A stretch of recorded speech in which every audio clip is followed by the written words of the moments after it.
kabisado nyo po yung mga isyong panlipunan. Ikaw po ba naniniwala na yung ginagawa ng TRICOM na pagpapatawag po sa mga vloggers and nakaka-obvious lang po na majority po sa mga pinatawag ng mga vloggers ay mga Duterte vloggers na yung lumalaban sa katotohanan. Ikaw ba ay naniniwala na isa itong parting diversionary tactics para i-divert yung totoong issue sa may camera report kung saan na-discovery po yung mga blank item na hindi nakalagay yung halaga. At the same time, posibleng ito ay isang diversionary tactics din dahil sumabog ngayon ang issue ng paggamit ng pulburo ni Marcos Jr. lalo na nung sinagot niya yung hamon ng Tony Vic Rodriguez na kung siya ay hindi gumagamit ng pulburo, dapat mag-undergo siya ng hair follicle dropping testing para mapatunayan ng taong bayan at makasigurado ang taong bayan na siya ay isang matinong presidente. Salamat. Actually, ito hindi lang basta diversionary tactics. Ito ay isang pananakal ng karapatan at kalayaan ng mga mamamayan. Hindi na ito usapin ng politika ha, sa akin ha.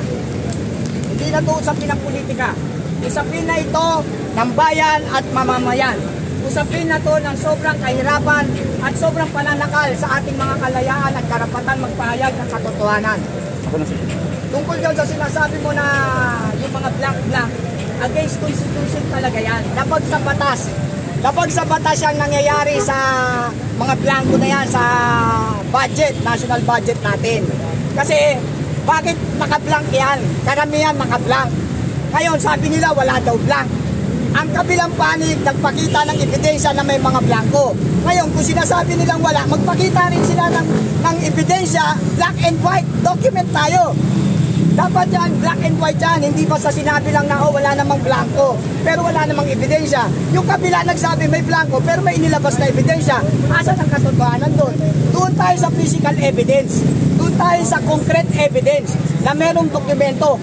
Maraming klase ng ebidensya. May documentation evidence, may testimonial evidence, at ang pinakamabigat na ebidensya ay yung concrete evidence.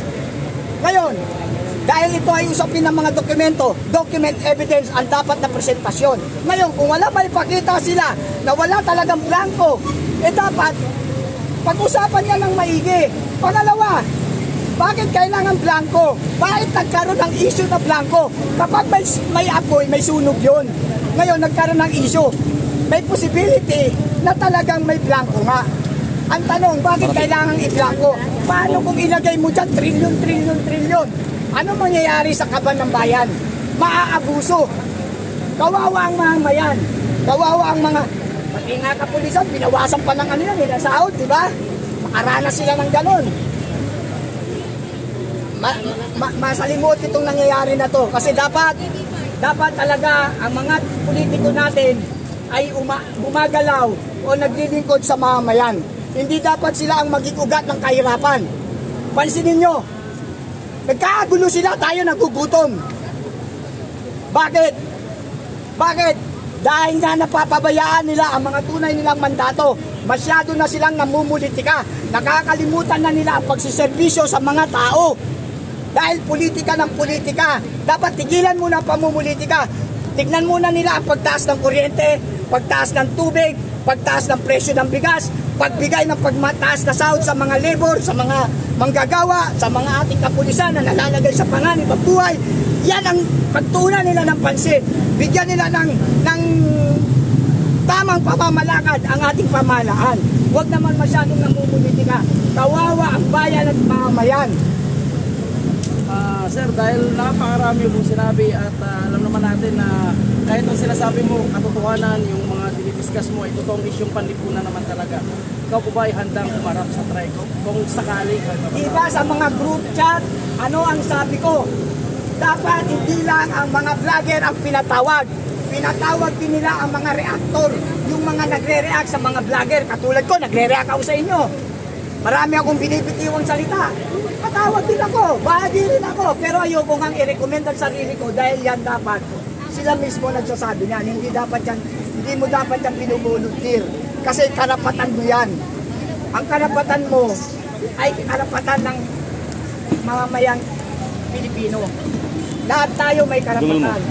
Ngayon, tungkol sa bagay na, katulad nga yan, matagal ng issue, hair follicle. Sabi ko kanina, hair follicle. Bakit kung ikaw wala ka naman droga sa katawan, bakit ka matatakot magpa-hair follicle? Bakit? Kung wala ako, katulad ko, i-drug test niyo ako ngayon. I-drug test niyo ako ngayon. Bakit ako matatakot? Wala akong droga sa katawan ko eh.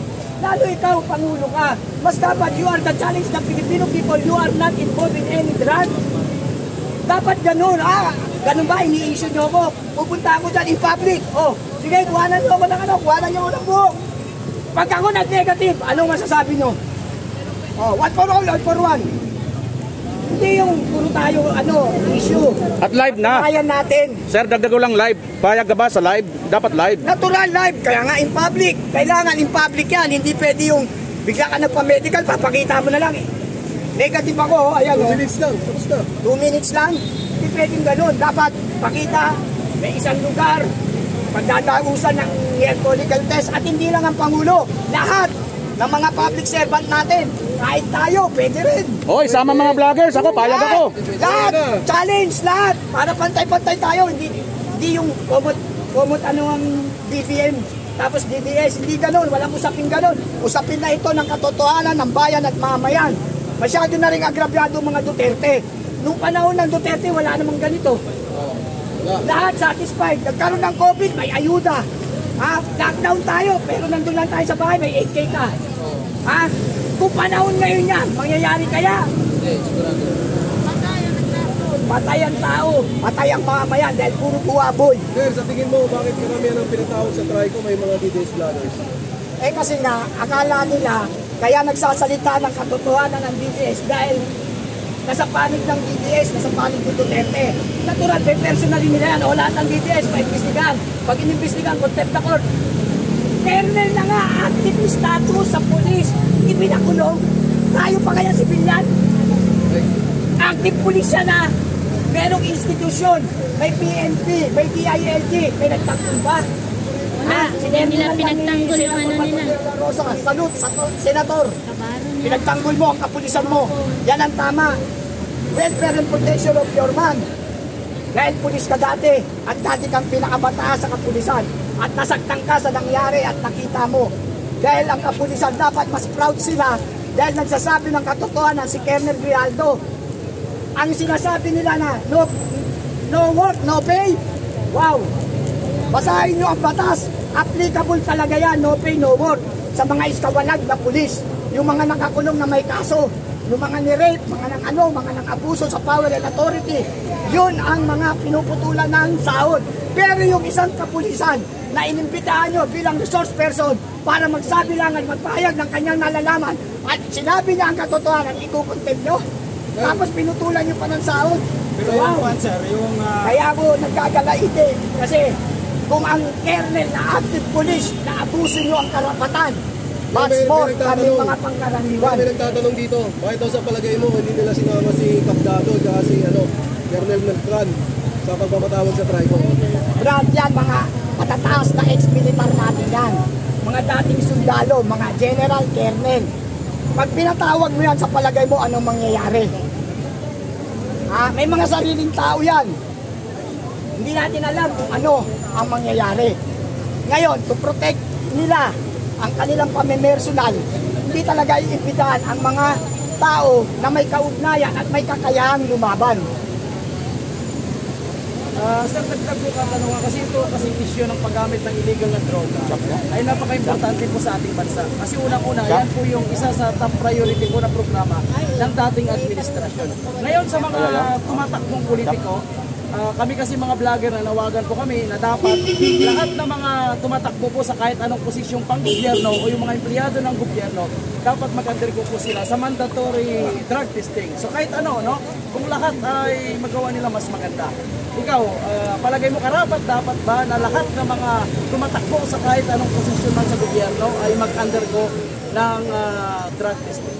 Dapat lang, dapat lang.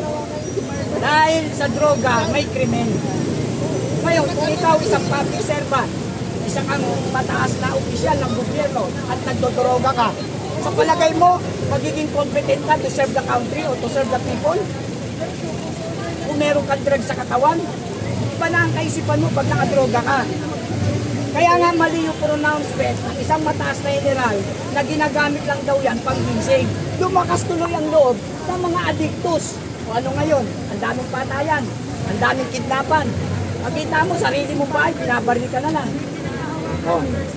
Diba? Ang droga, kalakip niyan, kaguluhan at krimen. Kaya dapat lang sumaalang-alang sila sa drug testing. Ngayon, ito lang naman yan ito lang yan. Kung hindi ka naman nagda-drugs, bakit ka matatakot? Dapat ka ikaw pa sumuporta dahil puproteksyonan na yung batas na yan o puproteksyonan ng sistema na yan yung mga asaling lahi mo, yung mga anak-anak natin, yung mga apo-apo natin. Mapoproteksyonan dahil wala nga droga. Hindi naman natin mawala yan, babawasan naman kahit papano. Lumalaganap, dumarami ng dumarami. Kawawa tayo mga simpleng mamamayan. Wala tayong pera para pumunta ng abroad. Sila, anytime merong gulo dito, nandun na sa mga bahay nila sa ibang bansa. Ang maiiwanan tayo. Sacrificial lang tayo. Kaya nga dapat maging matalino tayo sa pagboto. Hindi dapat boto lang ng boto. Kanina, di ba? Nakita nyo. Kanina nakita nyo katabi natin yung PTV4. Hindi na gano'n ng camera. Bakit? Takot sila Bias.